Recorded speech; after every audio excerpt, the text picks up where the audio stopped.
ተአምሪው ለቅዱስ ጊዮርጊስ ሊቀ ሰማዕታት ገባሬ ተአምር ጸሎቱ ወበረከቱ ያሉ ምስለ ኩልነ ህዝበ ክርስቲያን ለዓለም ዓለም አሜን።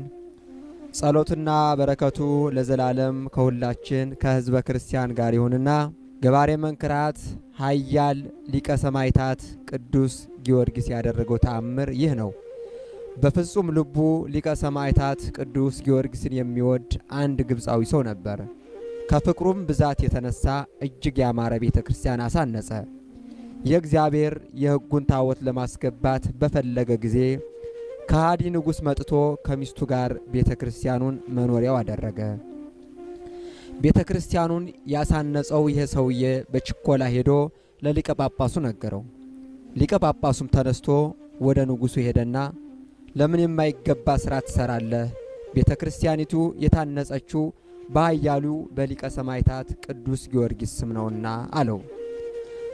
ንጉሡም ይህንን ንግግር ሰምቶ እጅግ ተቆጥቶ ያስረውና ይገርፈው ዘንድ ወደደ።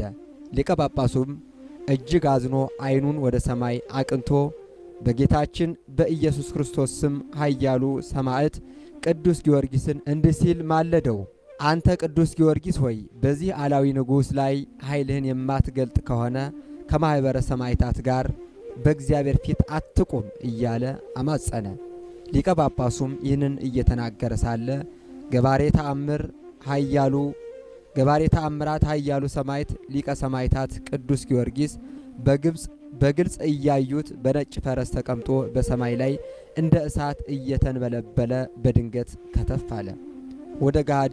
ወደ ከሃዲው ንጉሥም ወደ አለበት ወደዚያ ገብቶ በጦር ወግቶ ከዙፋኑ ገለበጠው። ከቤተ ክርስቲያኑም ወደ ሩቅ ስፍራ ወስዶ በምድር ላይ ጣለው። ያን ጊዜም ያ ክፉ ንጉሥ ክፉ አሟሟትን ሞተ።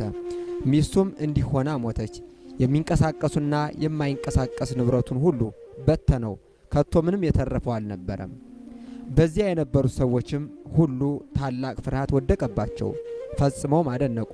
ሊቀ ጳጳሱም ከተደረገው ተአምር የተነሳ ፈጽሞ አደነቀ። ከዚህም በኋላ ኃያሉ ሰማዕት ቅዱስ ጊዮርጊስ ሊቀ ጳጳሱን ካማጸንከኝ ግዘት ፍታኝ አለው። ፈታውም። በዚያም ጊዜ በስሙ ከታነጸው ቤተ ክርስቲያን በፍጹም ደስታ በምስጋና በዝማሬ በኃያሉ ሰማዕት ቅዱስ ጊዮርጊስ እጅ ኃይሉን የገለጸ እግዚአብሔርን እያመሰገኑ ታቦተ ሕጉን አስገቡ። የሊቀ ሰማዕታት የቅዱስ ጊዮርጊስ ጸሎትና በረከቱ በሕዝበ ክርስቲያን ላይ ጸንቶ ይኑር ለዘላለሙ አሜን።